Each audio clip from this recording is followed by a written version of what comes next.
자, 이번 시간은 결산에서 이제 소모품의 회계 처리입니다. 결산의 마지막 장인데요. 소모품 회계 처리는 수능에서 그렇게 많이 나오지는 않았습니다.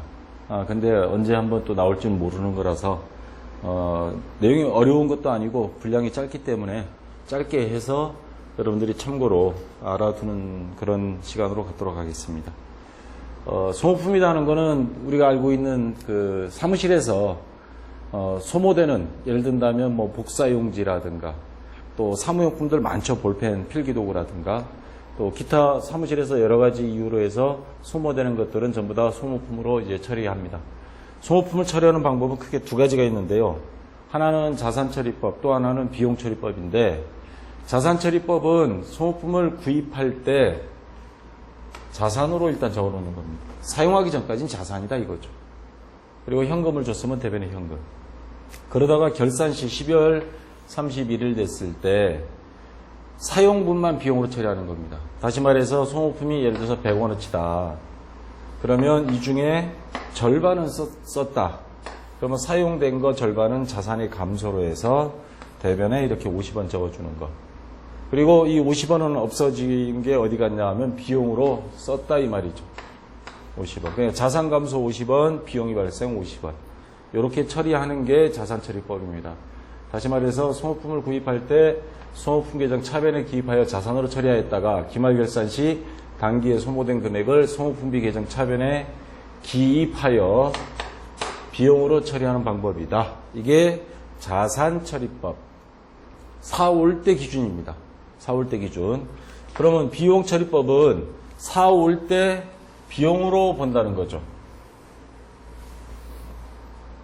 자, 소모품을 구입할 경우에 처음부터 다 쓸 건데 뭐 100원 아예 처음부터 비용으로 적어버리는 겁니다. 그리고 현금 100원 나가고요. 자, 결산 시 보니까 절반은 남았어. 그러면 다 쓴 걸로 적어버리면 안 되겠죠. 지금 여기 선생님이 100원이라고 적어서 그렇지 학교 같은 경우만 해도 소모품 금액이 상당합니다. 학생 수들이 많다 보니까 OMR 카드 학생 한 명이 1년에 시험 4번 보죠. 1학기, 2학기 중간기말. 그 다음에 한 번 볼 때마다 10과목씩 봅니다. 답지 틀렸다고 또 바꿔달라 그러죠. 그러면 40개에서 50개 씁니다. 근데 학생이 1000명이다 하면 이게 몇백만 원치가 나가요. 그 다음에 선생님들 수시로 보면 프린트물 막 나눠주죠. 그거 프린트물 나중에 다음 시간에 검사해서 없으면 또 죽느니 사느니 난리 치는데, 어쨌거나 학교에서 소모되는 것들이 복사용지, 등사용지, 뭐 OMR 카드 등. 근데 남았다. 그 남은 거 금액이 몇백만 원 됩니다. 그러면 다 쓴 걸로 적는 거는 장부가 뜰린 거다 이거죠. 그래서 아직 남아있는 거 50원 남았다. 그거는 비용이 발생 취소. 수익비용이 이연비 예상처럼 정확하게 기록하기 위해서 사용되지 않은 것들은 비용이 발생 취소하고 남은 건 자산으로, 소모품 하면 자산이니까 자산으로 전환시켜주는 거. 이게 바로 비용처리법. 소모품을 구입할 때 소모품 계정 차변에 기입하여 비용으로 처리하였다가 기말결산 시 미사용된 소모품을 소모품 계정 차변에 기입하여 자산으로 처리하는 방법. 그래서 비용처리법은 처음 샀을 때 비용으로 적었느냐 아니면 자산으로 적었느냐에 따라서 자산처리법, 비용처리법. 여러분들 물컵에 물이 반 있어도 생각하기에 따라서 반밖에 없네, 반씩이나 남았네 생각이 들리죠. 목마른 사람은 반밖에 없네 할 거고, 물을 먹은 사람은 아직도 반 남았어 그럴 거고. 그러니까 같은 현상을 놓고 자산으로 보느냐, 구입할 때 비용으로 보느냐, 요 차이라는 겁니다. 자, 그러면 요거 한번 실제 분개를 한번 해볼까요? 12월 11일 사무용 소모품 20만원 구입하고 대금은 현금으로 지급하다. 그러면 대변에 일단 현금 적고요. 금액은 20만원. 구입 시 전액 비용처리법을 사용합니다. 소모품 비로 적어야 된다는 거죠. 20만원 해서 요거는 비용 발생으로 기록한다는 겁니다. 12월 31일 기말 현재 소모품 미사용액 15만원을 계상하다. 20만원 중에 15만원씩. 왜냐하면 12월 11일 해서 20일밖에 안 지났으니까. 자, 요거 20만원 적으면 엉터리 장부다 이거죠. 15만원, 5만원만 썼어요. 그러면 15만원 남았으니까 소모품비 비용이 발생 취소합니다. 소모품비 15만원. 그리고 이 남은 거는 바로 자산이죠. 소모품이라는 자산으로, 자산 증가로 변환시켜줘야 됩니다. 자, 이렇게 처리하는 게 일단 비용 처리법 문제인 경우고,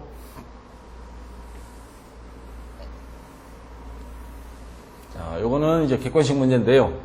기중에 소모품 12만원을 현금으로 구입하면서 다음과 같이 회계 처리를 하였다. 결산 시점에 창고를 조사했더니 소모품이 3만원 남은 것으로 조사되었을 경우, 무슨 말이냐면 현금으로 구입하면서 소모품비로 12만원 적었다 하는 건 비용 처리법이라는 소리죠.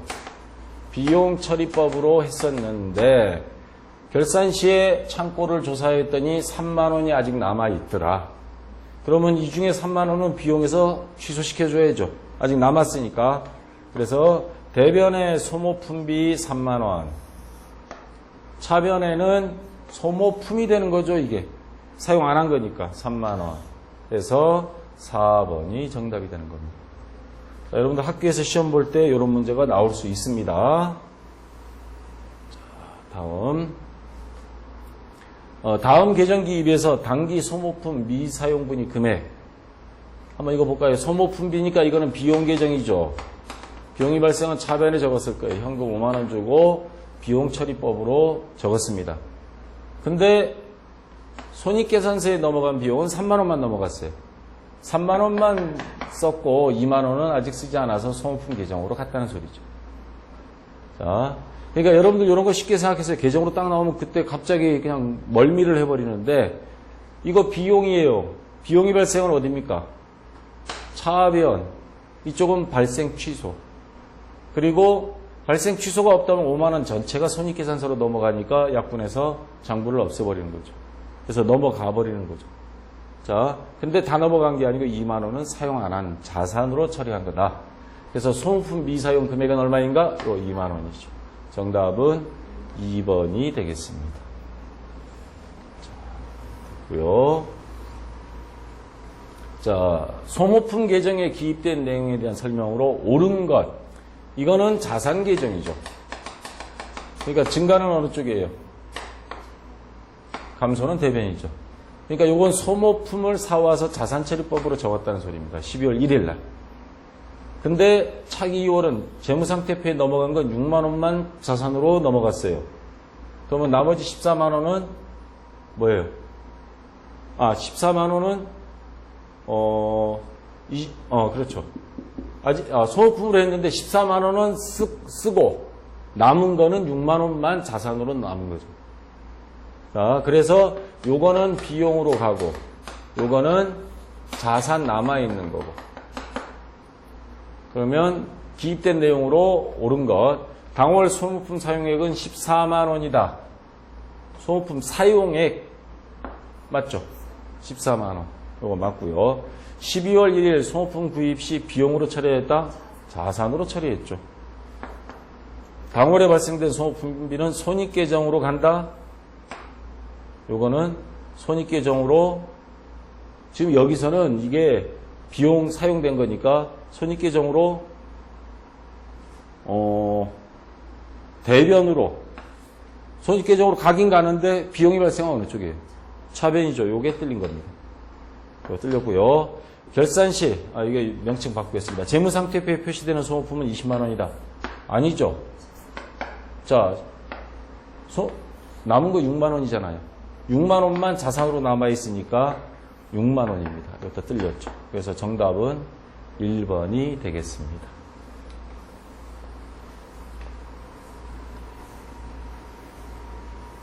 자, 요거는 수능에서 모의고사 문제 나왔던 건데요. 작년에. 다음은 땡땡 기업에서 사무용 문구를 구입하고 이를 회계 처리하는 일련의 과정이다. 가와 나에 해당하는 것으로 옳은 것. 거래가 발생했습니다. 사무용 문구 8만원을 구입하고 대금은 현금으로 지급했어요. 회계 처리 방안은 비용 처리법, 자산 처리법 두 가지 중에서 둘 중에 하나 선택했습니다. 방 하나의 선택. 무엇으로 회계 처리? 자, 구입할 때 뭘로 적어놨어요? 그러니까 비용 처리법으로 회계 처리를 했다는 말이죠. 그러니까 소모품비 8만 원, 현금 8만 원. 결산 시에 갔더니 이 중에서 2만 원은 사용하지 않은 거다. 자산으로 처리했다 이 말이죠.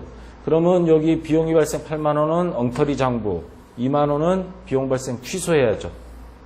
취소하고 뭘로 전환시켜야 돼요? 소모품, 자산으로 전환시켜야 됩니다. 그래서 정답은 비용 처리법과 그 다음에 소모품, 그러니까 2번이 정답이 되는 겁니다. 자, 아시겠죠? 자, 여기 소모품비의 핵심은 뭐냐면 구입할 때 자산으로 적었느냐 비용으로 적었느냐, 요게 핵심입니다. 자산으로 적었으면 그중에 쓴 거, 그거는 나중에 비용으로 대체해 주는 거. 거꾸로 구입할 때부터 아예 다 쓸 걸 전제로 해서 소모품비로 했다. 그럼 비용처리법. 그중에서 다 쓰지 않은 거는 비용 발생 취소해서 자산으로 전환시키는 거.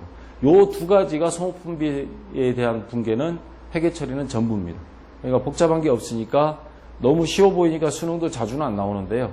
학교 시험이라든가 전산회계 시험 요것도 있으니까 간단하게나마 여러분들 요거 한번 머릿속에 한번 상기시켜 두면 좋겠습니다. 자, 여기까지 수고했습니다.